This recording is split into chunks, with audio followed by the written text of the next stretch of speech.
Haïti est un pays en cours d'effondrement d'un point de vue politique, humanitaire, social et sanitaire.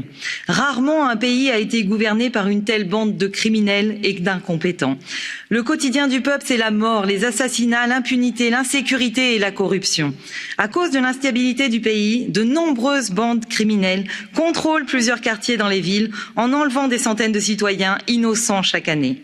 Depuis trop longtemps, les Haïtiens n'ont plus confiance en leur gouvernement et en leur président, Jovenel Moïse, incapable de satisfaire les besoins de base de la population.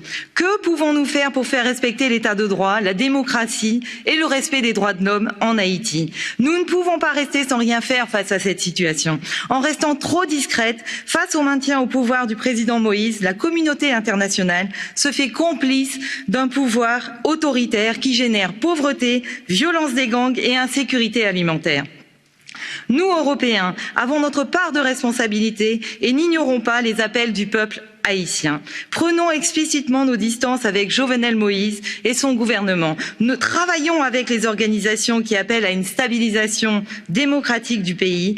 Cette résolution est significative étant donné l'échéance imminente du référendum constitutionnel du 27 juin.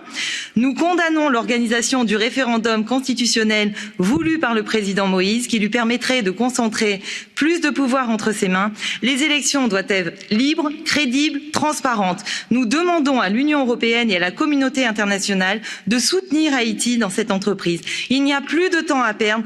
Aussi complexe que soit la situation, c'est notre devoir de nous mettre à écouter ce que disent les Haïtiens et les Haïtiennes et agir sans plus attendre. Merci.